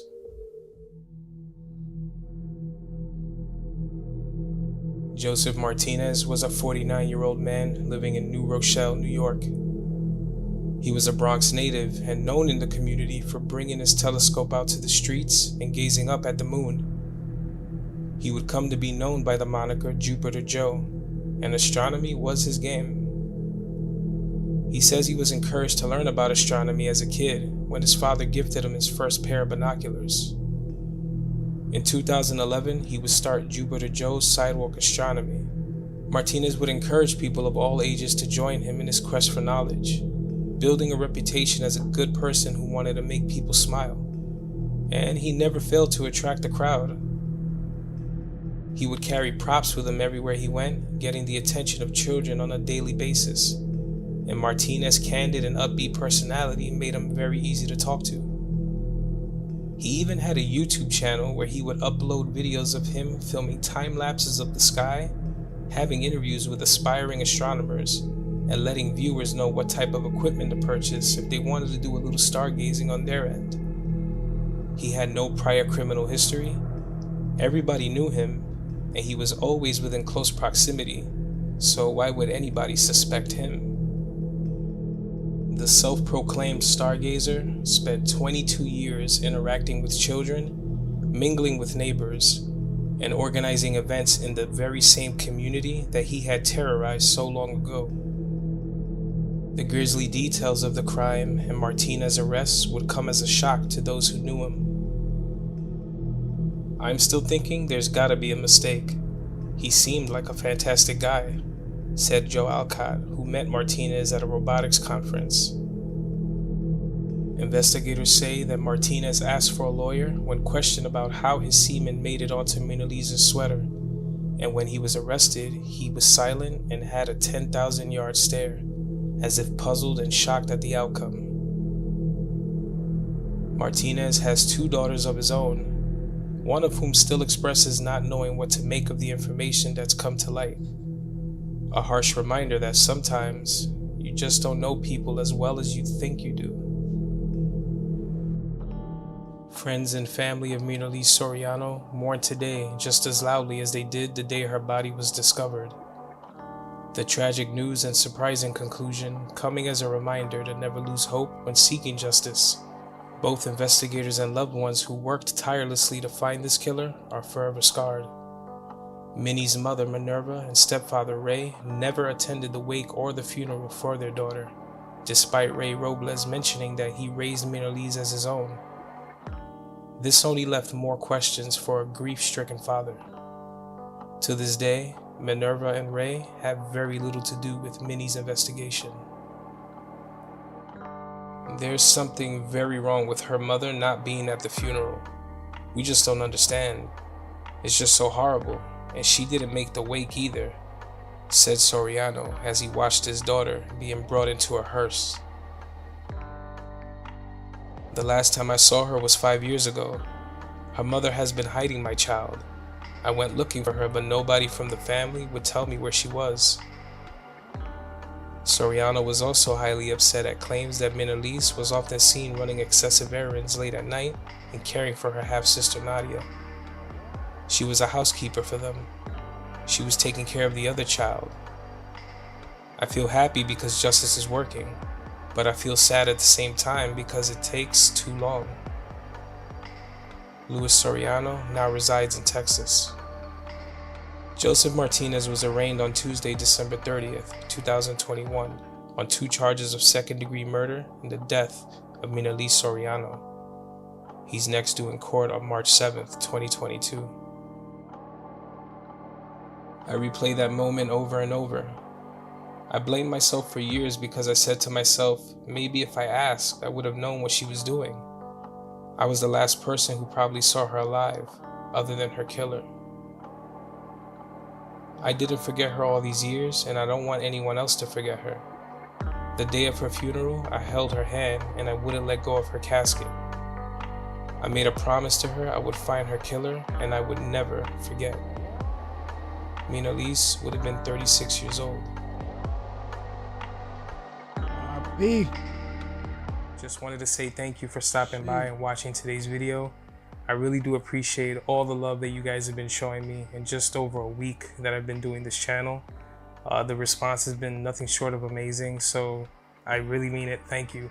And a huge thanks to the Wang Gang. You guys came out in droves to show me support, and that just makes me want to do this even more. Me and Wang have been friends for a really long time in the local music scene, And seeing him on this platform and all his success and seeing how he stuck to it, it's definitely an inspiration and one of the reasons why I'm sitting here right now. So thank you, Wang, and thank all of you guys. I'd also like to thank Kimberly Ortiz, who's the best friend of Miralise Soriano. I was able to reach out to her, and me and her spoke for quite a bit. She shared stories about Miralise and was able to give me a different perspective of who she was. And at the end of the day, that's what I want these pieces to be. I want them to be about the people who were affected. Now I pass the question off to you guys. If your kid passed away, would you be able to leave without going to their funeral? Do you think it's wrong of the family to just disconnect themselves from Miralise and this investigation? Please feel free to sound off in the comments below, but let's always keep in mind, these are real cases tied to real people and they are still mourning. Now friends, always remember, keep a tight circle, mind your surroundings, and look out for those who might not be able to look out for themselves, because you never know who around them might have evil intentions. I'm out. Man, this is a good channel. He got me subbed to him. He got me hooked. This is the first time I actually seen him. This guy got me hooked to this. But yeah, definitely what he said, man. Hopefully everybody is being safe. It is kind of weird though how the parent didn't want to go nowhere. I mean, that's kind of weird. And then the semen and all that other stuff, breaking that down. Yeah, well, that's kind of weird. But like, this whole thing is kind of weird. You know what I mean? The whole story. I would actually want to read a little bit more into that as well. I may start doing that on another channel. So y'all stay tuned to that. Y'all definitely stay tuned to that. But we may have, excuse me, one more reaction to do. Now, I was not a movie block. What is that?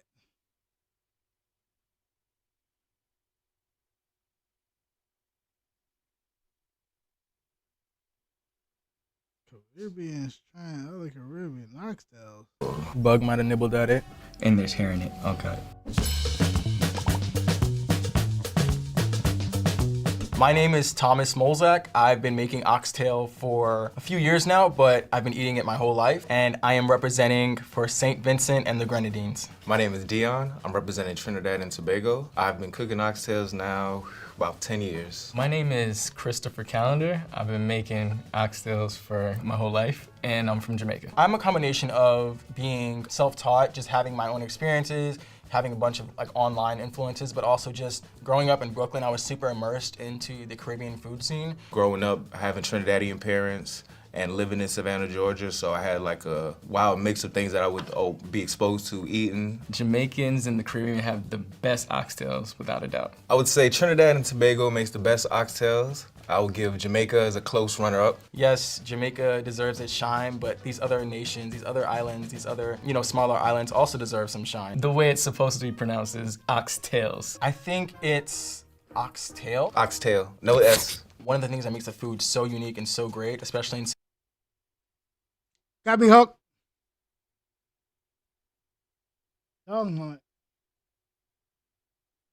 What? They talking about some hot dogs. Best hot dogs is in Jersey City, my guy. There's a hot dog spot that's in Journal Square. If you ever come over here, definitely try them. This is not a sponsor or anything like that, but they do have the best hot dogs I ever had in my life. You know what? I have a plan. Maybe tomorrow I'll probably go and snatch a couple of those things on up. You know what I mean? And do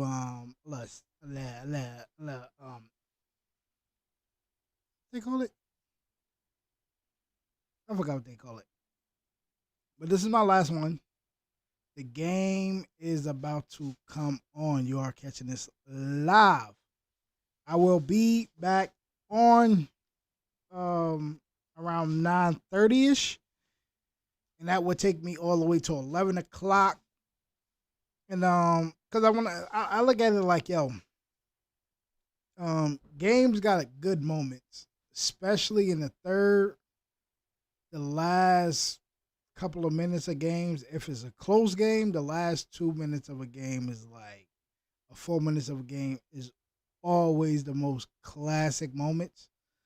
the first beginning and before a little bit before the half is great moments of basketball games, but the end of the middle of third, between like 7 minutes or 8 minutes to like 4 minutes, third quarter, fire. Last 2 minutes of basketball, 4 minutes of basketball, 2 minutes of basketball, fire. The beginning of basketball, kind of good, but you could kind of tell who's about to go off a little bit. Not gamble. Please do not gamble. Gamble responsibility. Gamble responsible. You know what I mean? I like the set end game gamble. You know what I mean? You start seeing certain things, you like, you know what? This nigga may hit about 5 threes. Put a little bit in. You know what I mean? Put a little bit of money in that. Come on, bro. What we doing here? I'm trying to eat shrimp and grits. Shrimp and grits, I don't really like shrimp and grits too much. I'll probably try that one. But I want to try this oxtail one. See how this is. And I'm gonna try to put one of these videos out for tomorrow. Or hopefully somebody see this today. Excuse me. I probably the Wells Fargo do this today, and if somebody sees this and put a comment in and say, yo, do this or something like that, I probably will be back tomorrow live. You know, I'm not going to hate. Oh. I'm trying to turn up on this, so I may do about 2. You know what I mean? 2 days instead of 1 day on YouTube, and then the other 3 days will be on Twitch. You know what I mean? So I may do like Sunday and Monday on YouTube, and then Thomas Molzak. I've been making oxtail for a few years now, but hate. Bug might have nibbled. Like I said before, I'm trying to do more days on this. Focus on YouTube a little bit more. So I may be doing about 2 days on this, Monday and Tuesday, depending on like how well people looked at this today. And then I'll be going live Tuesday, Wednesday, Thursday on Twitch. Still maybe dropping about 2 days of music reactions on Twitch as well, with maybe 2 or 3 reactions, and then the rest of them will be something similar to like this, just all over the place. Like I said, I have over 2,000, 3,000 maybe reactions of music. You know what I mean? I got music in that woodwork. You feel me? But anyway though, man, roll to 1K on this channel, roll to 100K on my other channel. That's that King Key channel where I do reactions to all kinds of music. Like, share, comment, subscribe, turn the channel to a full-time channel, not a part-time channel. And enough of me yapping. Let's get to this trapping. Got it. And there's hair in it. Okay.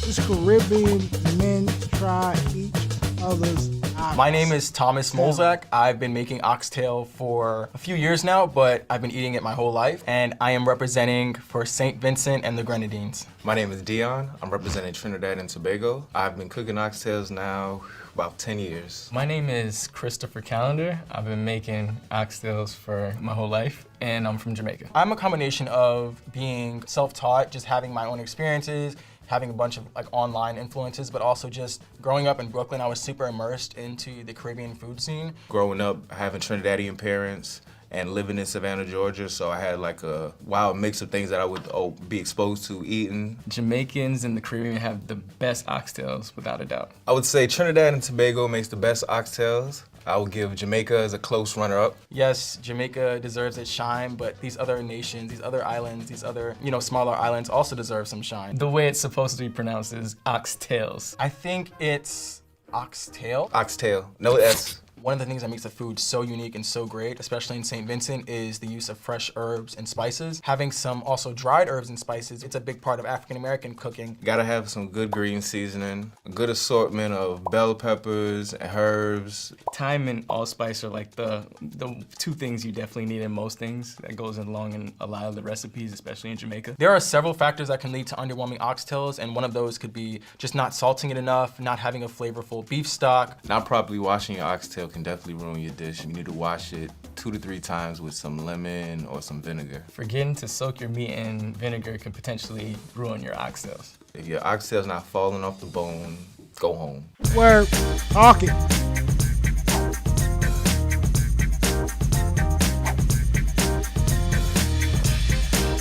They should have in my decook. opinion, my oxtails are the best because Channel, I put hit me up so this much channel. time and flavor into getting that correct green seasoning and then allowing those to brown in the pan with the sugar and then just stewing away with the vegetables, the bell peppers, Milzak seasoning, and the green seasoning, and just kind of giving it a nice, rich, sweet, savory sauce. So I think that's what makes my oxtails the best. Damn, they don't know how to slide. Has a decent aroma. I like the way it smells. I see the butter beans in there. Yeah, that's how you're supposed to slide. Okay.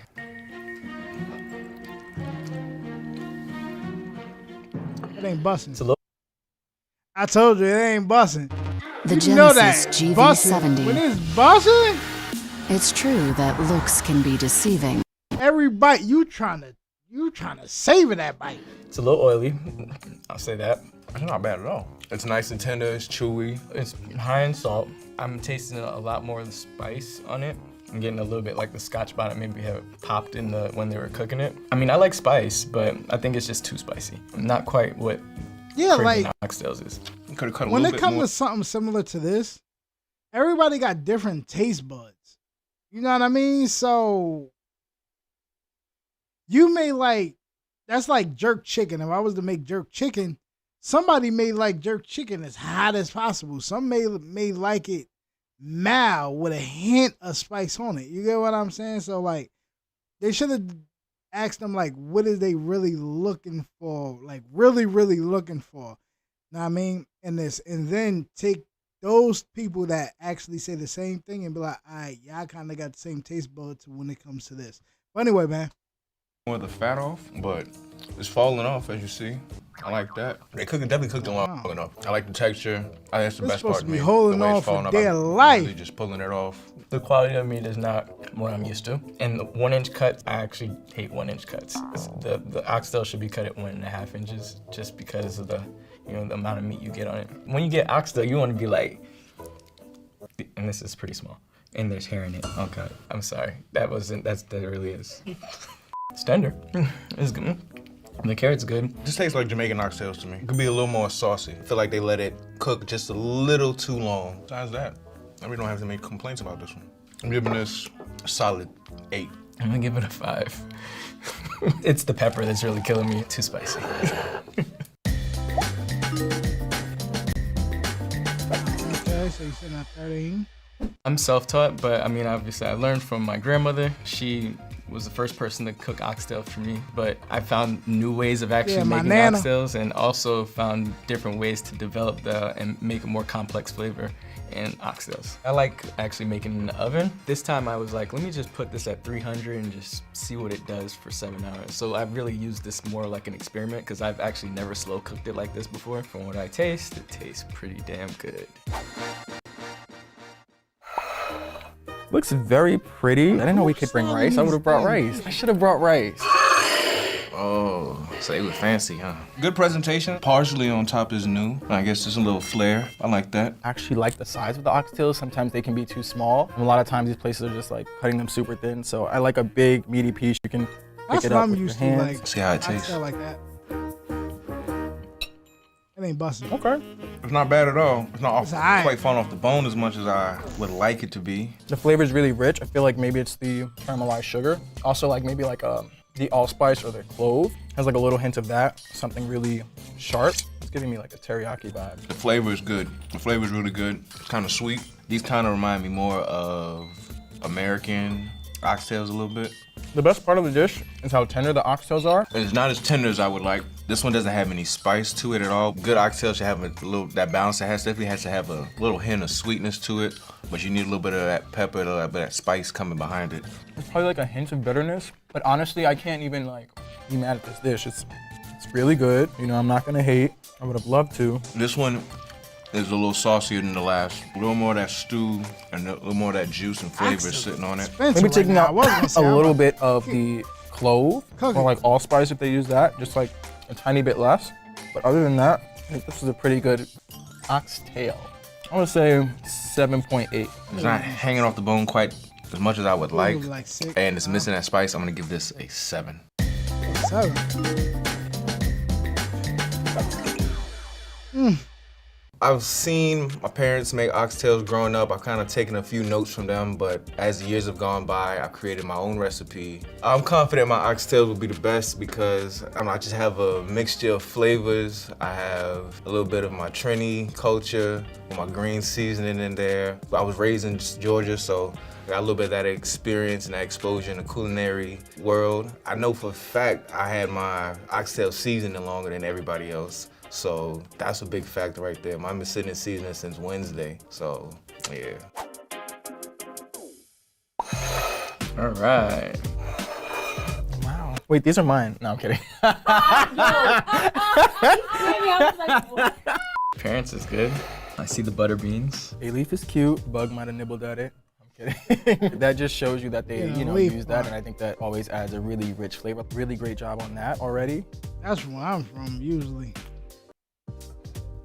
This one's pretty good. I love that. Oh, say it's bossy. You can makes tell. sense with any Caribbean oxtail. This one's more like smoky, a little spicier, or a lot spicier. It works. It's not like too sweet, not too spicy. It's like neutral. Definitely a better quality meat. 1.5 inch cut, as it's supposed to be. They just like really look pretty. I will say they're like TV oxtails. Like I can see this in a Golden Crust ad or something. I don't think there was vinegar used in this. I can tell just because it would have made this a lot more tender. And it's crazy because all it takes is like 5 to 10 minutes to like soak it in vinegar. I think the last one was a little sweeter, even though this one has carrots, ironically. I like carrots in my oxtail. I usually don't make it like that for other people. Blend it, like puree it, and put it into the actual gravy itself versus having the actual whole carrot. I'm not as much gravy. There's like a little bit more oil in the gravy, which isn't a bad thing. And maybe take the heat down just a tiny bit. I'd give this one a 7. We're gonna rate this one a 6.5. We'll give it a 7. Why not? The homie one. Actual Jamaican, right? This is what oxtail should look like. It's amazing. I'd like to thank Jamaica for being responsible for the best quality oxtail in the world. Don't expect us to be friends after this. I'm like, yeah, everyone just has different tastes. I was just so happy to be a part of this. I'm gonna tell you, this whole thing is rigged. They didn't brush their teeth this morning or something. And they still got something messing with their taste buds or something, but I'm gonna take my L in peace. Fire.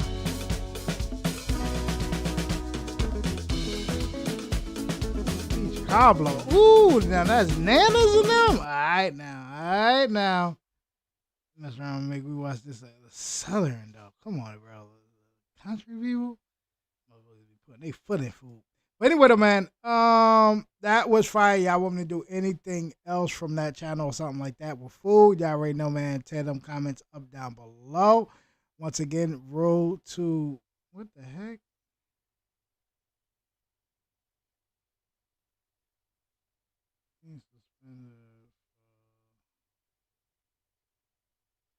What?